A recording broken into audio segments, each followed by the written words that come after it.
France prend du retard. En revanche, en matière d'économie, c'est tout le contraire pour la place de Paris. On va voir ça dans l'Info Éco avec Lynn Rifaille. Bonjour Lynn, Bonjour car Damien. c'est tout un symbole, celui du retour de Paris dans le club des grandes capitales de la finance mondiale.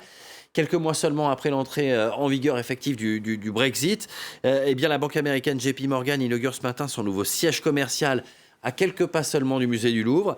Inauguration qui a lieu ce matin donc en présence d'Emmanuel Macron et du président de JP Morgan. Oui, du président de JP Morgan, Jamie Dimon, qui est donc aussi à Paris dans le cadre du sommet Choose France, donc qui a eu lieu au château de Versailles hier lundi. Alors ce sommet Choose France, il a lieu depuis 2018 avec pour but donc de promouvoir l'attractivité de la France auprès des investisseurs étrangers. Et justement, l'attractivité de l'Hexagone et de sa capitale, il en est question ce matin à l'occasion de l'inauguration du nouveau siège commercial de JP Morgan.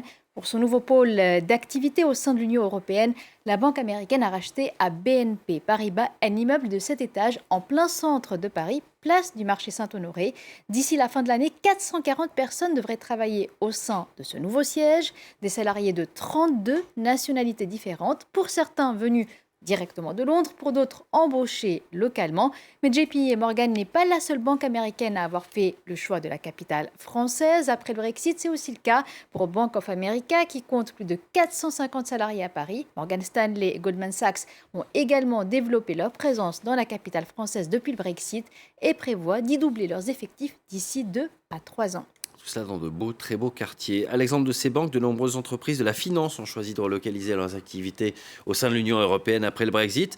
Pourquoi et comment se positionne Paris dans cette course ? Alors, il faut comprendre la situation avant le Brexit, justement. Avant le Brexit, donc, les entreprises qui voulaient opérer, les entreprises financières qui voulaient opérer au sein de l'Union européenne, eh bien, elles pouvaient s'installer au Royaume-Uni car elles bénéficiaient là-bas du passeport européen. Alors, ça, c'est pour les banques, les fonds d'investissement, les sociétés d'assurance qui étaient donc au Royaume-Uni. Alors, ce passeport européen, c'est une sorte de licence qui leur permettait d'opérer dans les différents pays de l'Union européenne tout en étant basés au Royaume-Uni. Mais avec l'entrée en vigueur effective du Brexit, eh bien, les entreprises financières basées à Londres ont perdu ce passeport européen. Et pour continuer à proposer leurs services au sein des 27 pays restants dans l'Union, beaucoup ont choisi de relocaliser leur siège européen dans un des pays membres.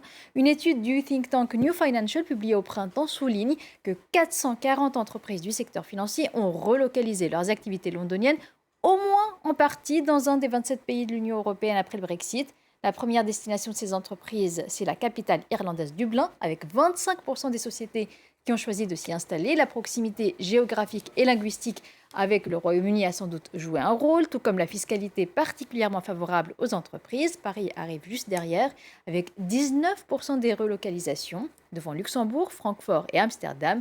Et si c'est Francfort qui a réussi à attirer le plus de capitaux dans l'absolu, la capitale française est la grande gagnante en nombre d'emplois créés selon cette étude. Justement, Dublin, on comprend, c'est pour des questions de fiscalité depuis longtemps déjà. Pourquoi cette bonne place de Paris ?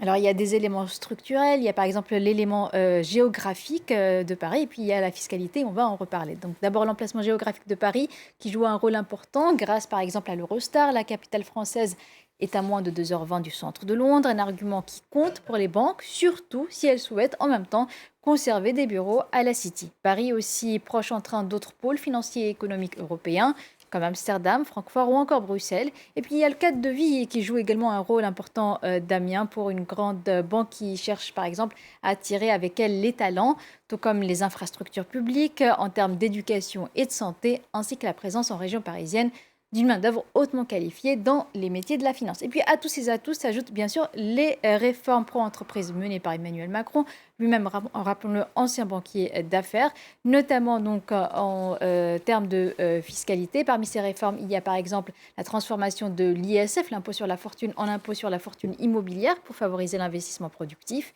Il y a aussi la mise en place d'une taxation plus avantageuse sur les revenus générés par les placements financiers, donc des arguments qui n'ont pas seulement joué en faveur du secteur bancaire. La France est aussi devenue la première destination européenne des investissements étrangers, devant le Royaume-Uni et l'Allemagne, selon le baromètre du cabinet EY.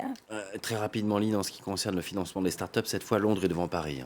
Oui, effectivement, malgré les efforts d'Emmanuel Macron pour faire de la France et de sa capitale un pôle attractif pour les startups, c'est le Royaume-Uni qui reste pour le moment largement en tête, surtout si on regarde les levées de fonds. L'an dernier, près de 16,5 milliards de dollars ont été investis outre-Manche, selon les chiffres du cabinet KPMG. C'est plus du double des niveaux investis en France et en Allemagne. Merci beaucoup Lynn, on vous retrouve tout à l'heure pour la suite de Paris Direct, aux côtés de Pauline Pacard qui n'est pas très loin en train de finir son café, probablement.